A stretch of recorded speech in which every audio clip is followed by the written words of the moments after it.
La médecine traditionnelle tue les Africains. Je vous explique. Alors, les amis, on nous a menti. Est-ce que vous savez que la médecine africaine fait partie des premiers domaines qui permettront à l'Afrique de se développer?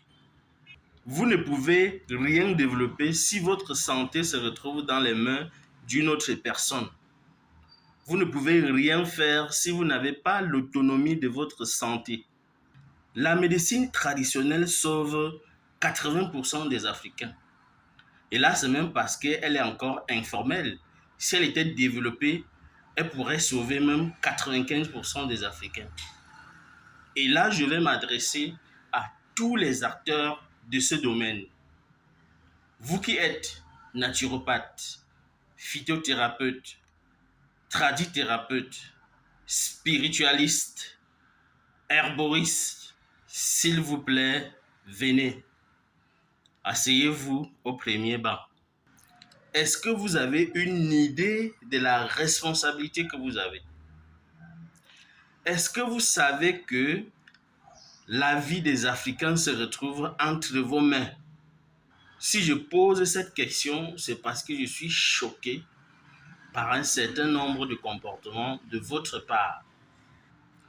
Pourquoi vous voulez soigner toutes les maladies? Pourquoi vous ne pouvez pas dire à un patient, votre maladie ne fait pas partie de mes spécialités, va plutôt voir telle?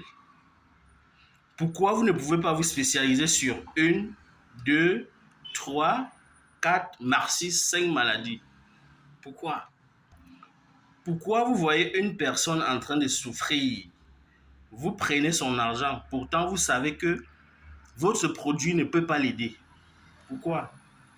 Pourquoi vous ne pouvez pas aussi nous ouvrir des cabinets de soins traditionnels modernes, propres, où le patient peut se sentir guéri sans même prendre les médicaments?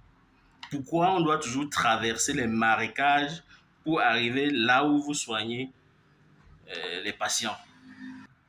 Pourquoi vous ne pouvez pas aussi nous développer des médicaments qui respectent des normes, un peu comme ceci? Voilà un antipaludéen. L'étiquetage respecte des normes internationales certifiées par la norme. À l'intérieur, le conditionnement est ultra moderne, sous forme d'infusette. Un sachet dans une tasse d'eau, on infuse, on boit. Ce médicament soigne le palu en 24 heures. Vous avez la notice sur laquelle nous avons des indications, des contre-indications, le mode d'emploi, les recommandations, les interdictions, la conservation, les dates et tout. En français et en anglais. Certains vont dire que non, ça se fabrique en Chine. Mais non, ça se fabrique, ce produit, c'est produit ici au Cameroun. Nous avons une usine de production et nous pouvons produire comme ça 2000 produits par jour.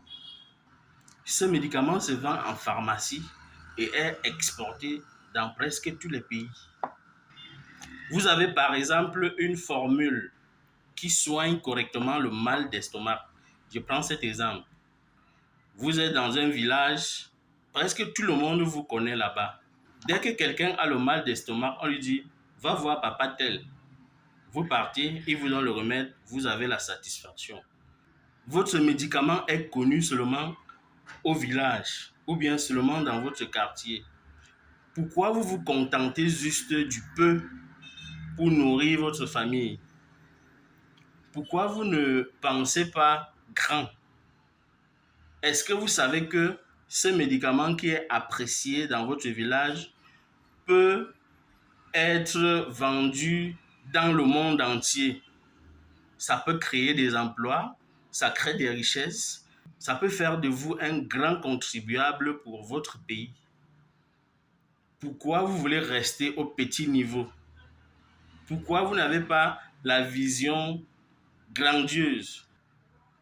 Cher papa, chers amis, Nous pouvons aussi industrialiser nos médicaments comme celui-ci au point de limiter, voire même arrêter l'importation de certains médicaments.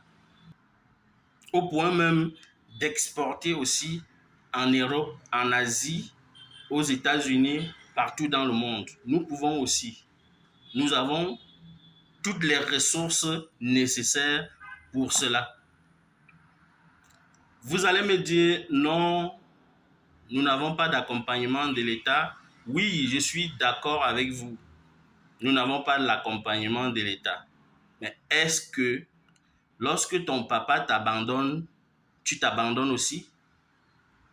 Nous pouvons commencer par le peu de moyens que nous avons. Nous pouvons. Chers parents, chers amis, je vous invite à vous réveiller afin que nous puissions changer les choses. Réveillez-vous, changeons de mentalité. Soyons à mesure de dire à un patient, non, ta maladie ne fait pas partie de mes spécialités. Va voir tel. Mon médicament ne peut pas t'aider. Va voir tel.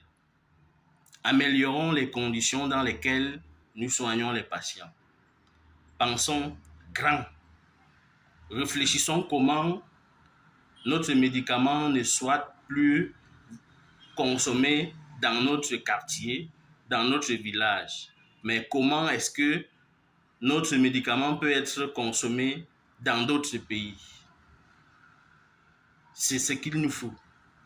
Si nous ne développons pas cette médecine, nous serons coupables de l'humiliation, la marginalisation dont subit cette médecine. Vous serez coupable. Vous serez responsable.